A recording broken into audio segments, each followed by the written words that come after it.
Someone said this to me the other day. I thought it was just a heartfelt, vulnerable statement. I just did a video a couple weeks ago, maybe a month ago, called, I'm afraid to be happy because I'm constantly perplexed that the bottom is going to fall out of my life. Today, I want to talk about the fact that it's oftentimes a spouse or partner will say to me, I don't know how to be happy anymore. The things that I was happy about, the things that I kind of rejoiced in or felt joy in, or the things that brought me happiness have been shredded.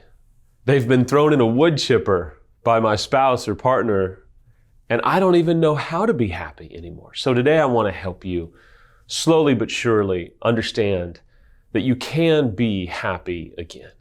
The first thing I want to tell you though is, I think it's important that you give yourself permission to not have to be happy all the time, and that you give yourself permission to be in progress. Maybe you need to give your significant other permission to be in progress. Now, that doesn't mean that that's a license to say it's okay for them to keep acting out and it's okay for them to stay in contact with their affair partner. Not at all.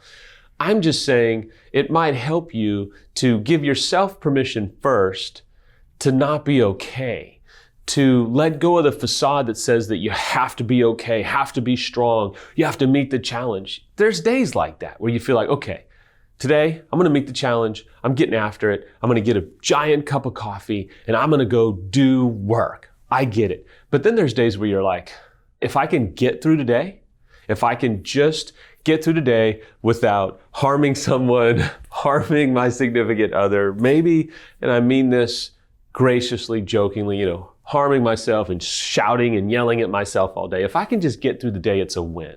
And then there's every other day in between. The fact is, it's hard to be happy when the most important relationship in your life is possibly being dissolved or has disintegrated by no decision of yours on their own. They just kind of unplugged or left, and you find yourself very hollow, just kind of like, man, like I want to be happy, but everything that I've been happy with has been just emaciated. How do I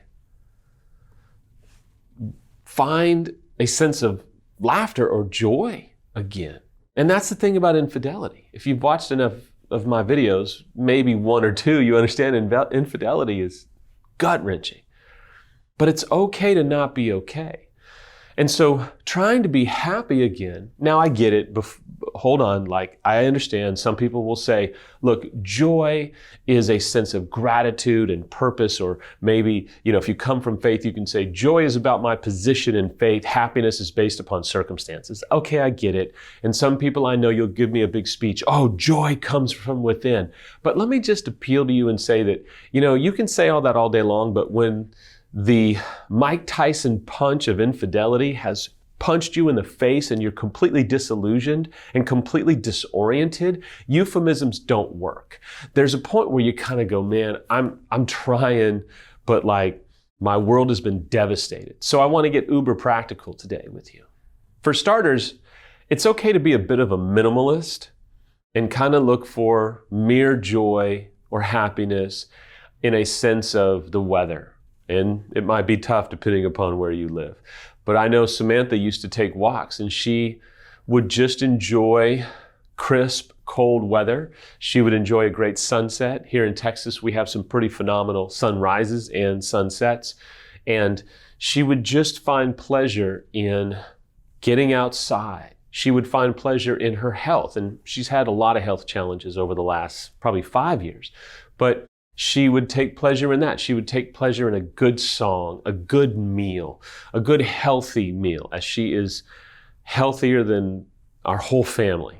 And she would take pleasure in sometimes just a good movie, something simple that would really bring her joy. If you have kids, sometimes it's okay to feed them Cheerios for dinner. If you're so passionate about, providing good meals and all that, but you just don't have it, sometimes it's okay to order out If you don't have the finances, sometimes it's cereal. Let's make it fun tonight, kids. I don't know.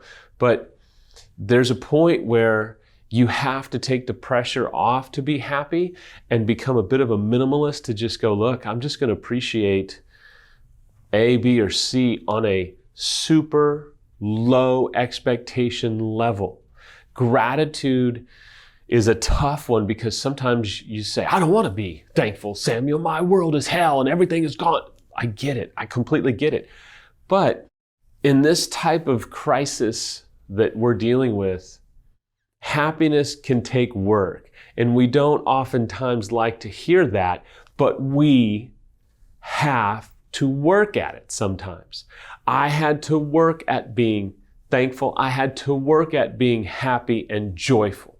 It was work at times. Now, I appreciate these little sayings that says, you're as happy as you want to be.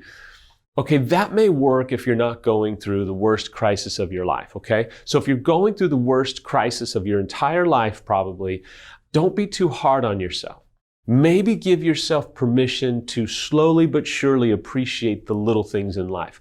But you're going to have to be diligent and intentional to look for those things. They will not come to you and go, hey, you should be happy about this. You're going to have to open up your eyes. You're going to have to open up your heart. You're going to have to look for things to be thankful and happy about. And then this is what is so agonizing. You'll look for those things and you'll start to maybe be happy in them, and then they will get challenging. You'll have to look for something else. You're going to have to be tenacious. Man, I'll tell you, there were times where I'm like, oh, I'm so thankful for maybe this car that I had. Something would break on it. True story, it happened all the time. I felt like there was a war for my happiness. I really did. I felt like anytime I got happy about something, it went to crap. It's the God's honest truth. It just was so hard. That first year and a half. Anytime I was like happy about music, if I wanted to watch a concert on TV, it was like my dish provider would go down because there was a storm or something would happen. It takes tenacity to find joy or happiness when you're going through hell, and that's okay.